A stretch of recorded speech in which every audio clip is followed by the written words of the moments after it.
And the next thing, I was walking down from the Five Lamps when something very odd happened to me. As I came along Summerhill, there was a sensation of floatiness, is all that I could call it, and it was by the moment getting stronger. By the time I hit Parnell Street, I could feel the surface of the path falling away from beneath me. It was as if I was rising up. I don't know how to describe it, really. It was like that feeling from years ago when you have a whitener in a nightclub. That feeling when suddenly the music goes woozy and your tongue goes thick and you feel as if you've been lifted up away from yourself. Hoisted. Hoisted is the word I'm looking for. And suddenly, in this way, I was lifted above the street. I was way, way above it. And I could see it clearly for the first time. I could understand then the way that it makes us move. The way that it dictates the pattern of our stride. The way that it makes our forearms beat back the fume-thick air. And as I looked down, I saw the way that time could come loose. And then the traffic disappeared, and the Chinese writing faded away. And the horses appeared, and there were gas lamps. There was a fight outside a public house between men in hats. There was a brasser in a doorway, calling. There was a child looking at her face in a puddle and clowning. It became still an older time down there. I could smell the countryside nearby. The wailing of beasts. The heavy, thudding movement of a stockyard.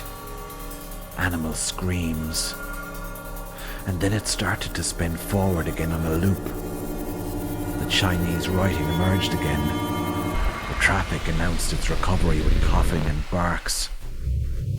I was suspended above the future of the street.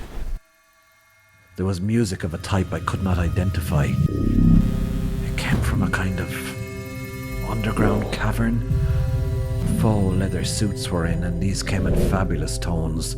There were inky Rioja reds, hot pinks, cool forest greens. There were big silver boots and wedge heels. There was a new type of streetlight that was dimmer and gave a somewhat gloomy air and eeriness even.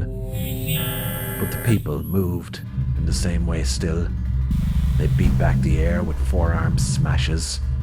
They did not pause to check their stride. Then a great silence enveloped the street. It held for a moment, and then more. And everything stopped and was frozen, and it felt something like peace.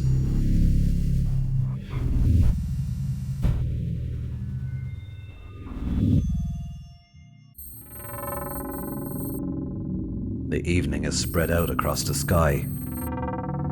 A child's ball flies from a high window. Guided by voices, a taxicab roams. Sometimes it feels like you're on the next street over, and you can't quite hear yourself. There is intrigue on the street. There are assignations. A moment from 1965 plays out again. A moment from 1843. A moment from 2134. Night falls. The lights rise up. There is laughter in the crevices. The fat man shows a mouth of vandalized teeth.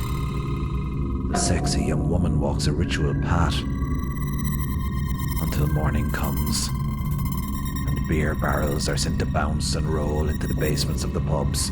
The sound of this has both a timeless and a jaunty quality. A sizzle of fat from the fryers of the Vietnamese,